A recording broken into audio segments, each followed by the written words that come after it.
So you're about to head out to an open home and you've printed off the checklist. I really just want to, just for a couple of minutes, quickly take you through what I would do if I was going to be attending an open home in the next hour. So we're going to go to the end of the Module 4 workbook and have a look at the checklist that I've got there. Okay, there are some tips at the end, but this is the checklist that I've created for you. So what I don't advise you do is just sit there and go, okay, we're looking street appeal. Okay, I'll give that a 8 out of 10. Okay, next one, parking. Let's have it. No. Time is of the essence, sadly. So what we've got to do is practice on our own home before we head out. Get out your mobile phone, put it on its widest camera setting, and have this list printed on a clipboard and stand out the front of the house. So you've just pulled up, you've driven up. Maybe if you had time, if you're super interested in this home, or if you were really wondering if you were actually interested at all, you might have been able to do a bit of a drive-by with your physical inspection getting started maybe the day before. And then you can either rule it out or say, yeah, I really am interested in this place. It's in a great spot on this great street. So it says at the top of the checklist in the top left-hand corner, it's a physical due diligence checklist. So as opposed to your desktop due diligence checklist. And of course, we covered that in Module 3, but through all of the research that you do in your desktop due diligence, that helps you decide if you're really interested in going to the home at all. You've got your feet on the ground now. So we talked about everything's due up until this point. Street appeal. So you're getting out of your car, you're starting your video immediately. You've got it on its widest setting. You pull your camera up. Remember to take each video in 2 to 3 minute increments because you don't want one huge long video that you then have to edit if you need to send it to somebody later. You just want to show them a certain bit or it's too long to send. So I suggest that one video for each of these categories. So if I can get my mouse showing, here we are at front of house. So you start your video and you say, okay, street appeal. Loving the huge, big shady trees out the front. How gorgeous is that? Walking up to the home, parking. Yep, I could easily park 2 cars in the driveway. It looks like there's a double garage. Street parking. There's not a lot of street parking here because it's only 2 blocks from a railway station or something like that. You can make these comments. You could say, I can see a bus stop. It's only about 200 metres away from here. And there's a roundabout, but I don't think the roundabout's close enough to bother me. Just start these comments as you're walking up to the property. And then the letterbox, just as you walk past the letterbox, take a video of it. Or even if you had some kind of concern, take a screenshot of that letterbox so that then you could say, oh, the letterbox is a bit crummy, or if it's lost the lock doesn't work or something like that. Driveway, what's the condition of the driveway? Make a comment with your camera in narrating the video as you go. So you've got your clipboard in one hand and you've got your video going on your phone in the other hand.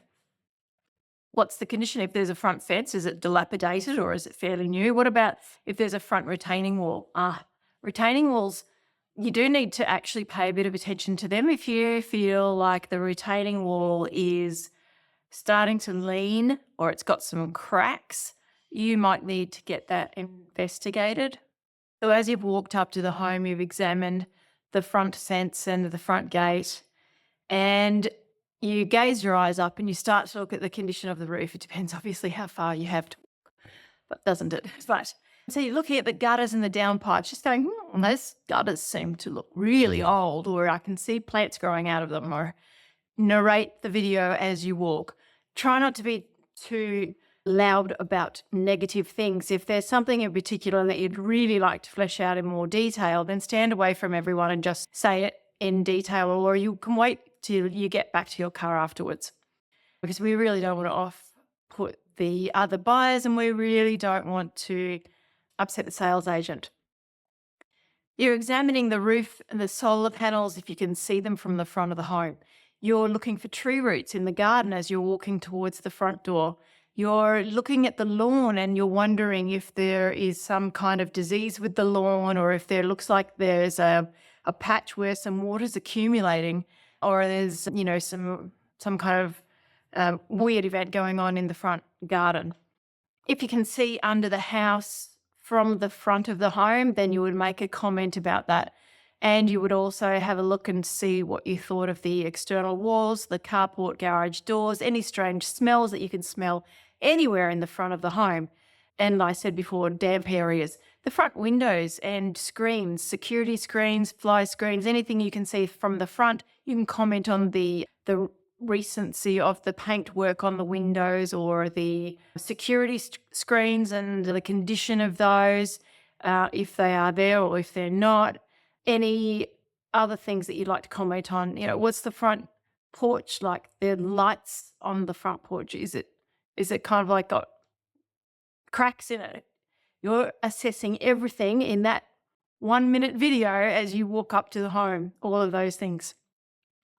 Then you can also assess the location. When you're outside the front of the home, all right, what's the traffic in the street like? Is it 1 o'clock on a Saturday? What's the traffic like as opposed to 3 o'clock on a Tuesday afternoon when school's out?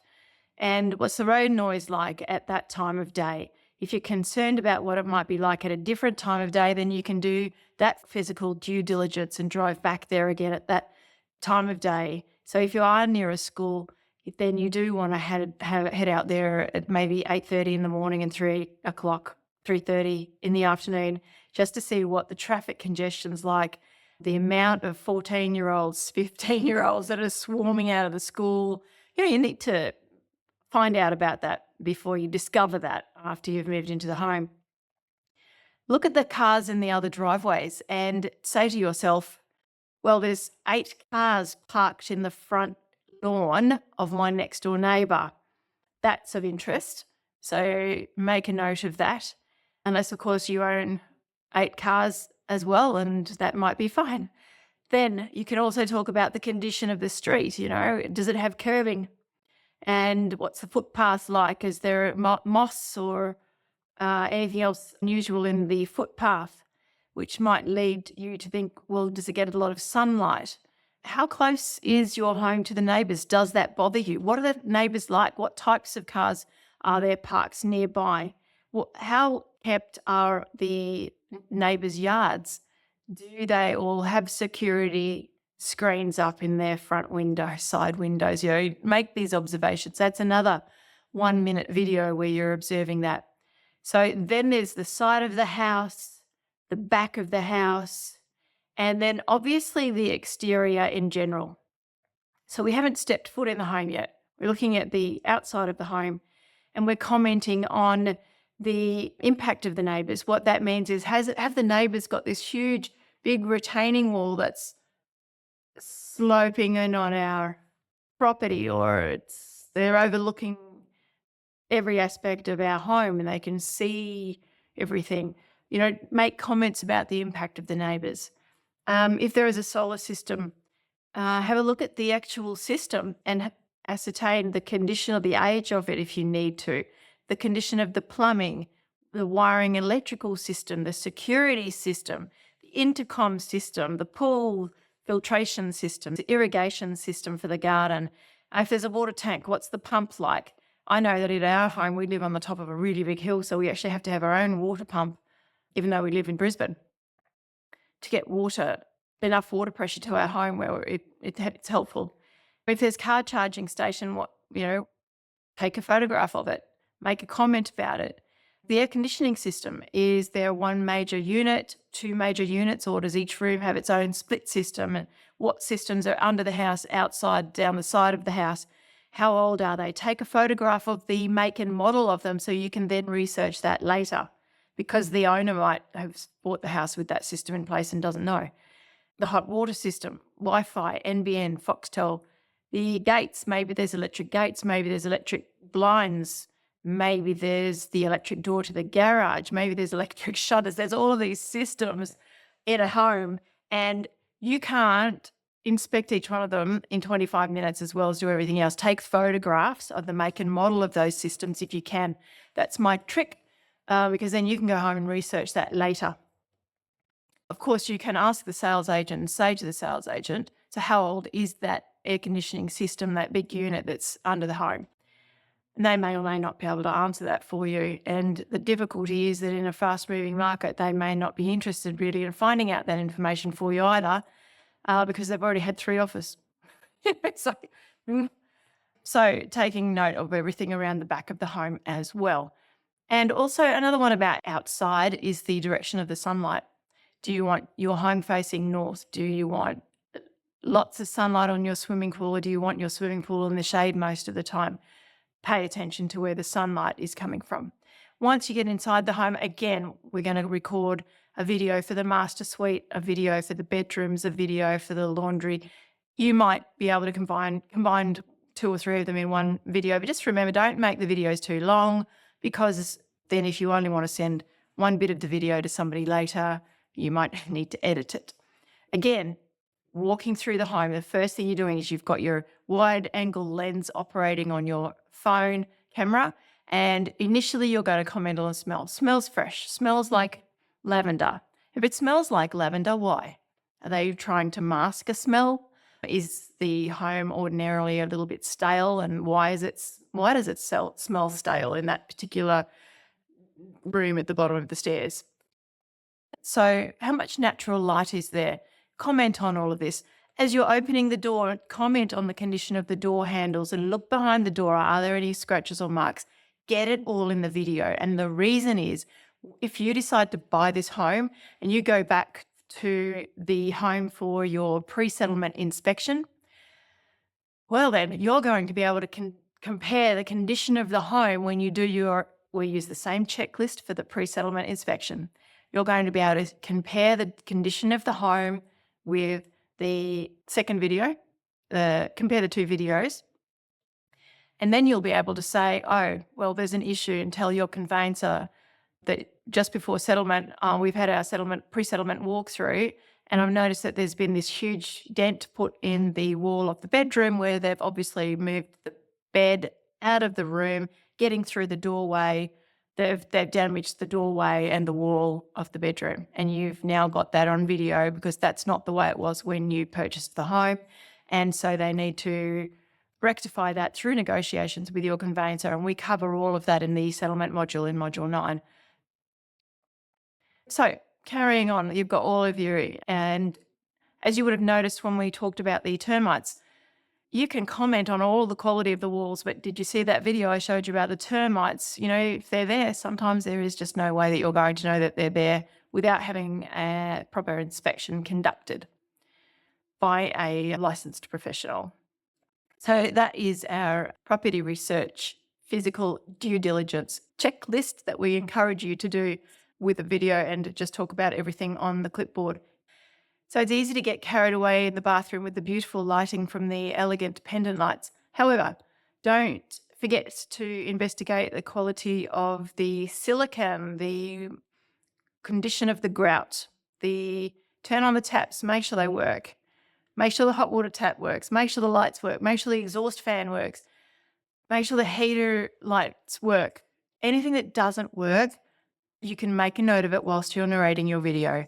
And of course, don't draw attention to things. Don't speak too loudly. Just be professional. As buyer's agents, we do it all the time. We just walk through. We're clicking things on, turning things on, off, turning fan speeds up through each setting so that we can be sure that they don't all just come on and work on full speed or just the slowest setting. We want to have that. We want to make sure that the air conditioning systems work on heat as well as cool. And so if you walk in there in summer, the air conditioning systems will be on cool, but you need to check that they also work, the way that you're expecting them to work should you purchase that home. If you get the opportunity to go through for the second inspection or indeed a third inspection, that obviously allows you to be much more thorough in the way that you conduct your assessment.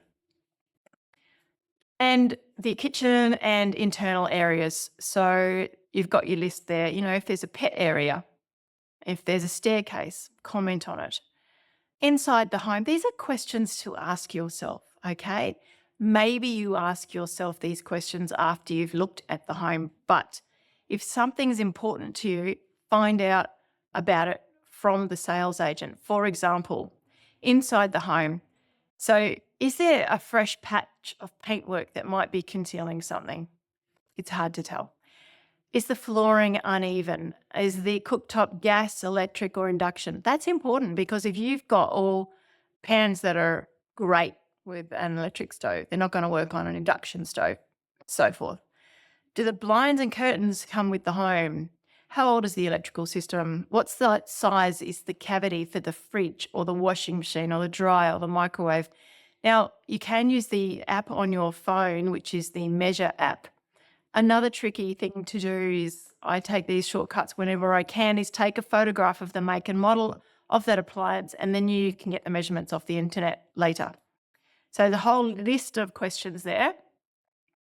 Is there an attic or roof storage? And is there suspected asbestos anywhere? Not that it would bother you at the time unless you're planning on doing renovations. Lots of questions there to ask yourself. There's a section here called units and strata schemes. And obviously we cover units and strata schemes in a lot of detail in a previous module, but where's your car park? If you're buying a unit that's part of a complex, where is your car park?